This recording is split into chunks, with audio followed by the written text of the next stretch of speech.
देखिए, हर बंदे की ख्वाहिश होती है, माँ बाप की ख्वाहिश होती है, हर माँ बाप की ख्वाहिश है कि उसका बेटा डॉक्टर बने, इंजीनियर बने, जज बने। कोई माँ बाप ये नहीं कहता कि उसका बेटा मनशियात की लानत से में इन्वॉल्व हो जाए। तो ये आगाही मुहिम इस सिलसिले में हमने शुरू की है ताकि ये जो हमारी सोसाइटी है इनको पता चले कि ये जो मंशियात है इसमें एक बंदा फैमिली में एक बंदा इन्वॉल्व होता है तो पूरी फैमिली को वो जो है वो डिस्टर्ब होती है। इस हवाले से हमने ये आगाही मुहिम शुरू की है।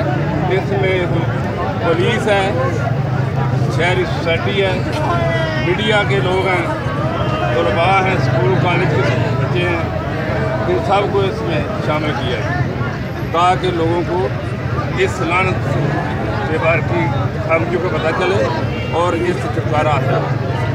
अच्छा सर, ये बताएं कि जो प्ले कार्ड उठाए गए हैं, लेकिन इसके हवाले से ये बताएं कि क्या इनके लिए जो मंशियात यानी कि नशा करते हैं, लानत है, घर वालों के लिए ज़ाब होते हैं, इनके लिए क्या सरकारी तौर पर वहाँ कोई हॉस्पिटल या कोई इस तरह के लाहे अमल तैयार किया जाता है सर?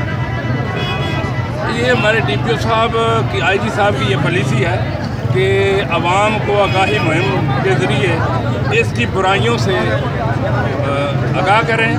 इस हवाले से ये वाक़ जो है हम करवा रहे हैं। सर, ये जो हसन स्कॉलर स्कूल ने ये स्टेप उठाया है ये मंशियात के हवाले से, तो आप क्या समझते हैं ये स्टेप? बड़े फ़ायदे होंगे, लोगों को पता चलेगा। कोई बंदा अगर कोई मंशियात इन्वॉल्व है या कोई बेच रहा है तो ये हम आगाह करेगा पुलिस को।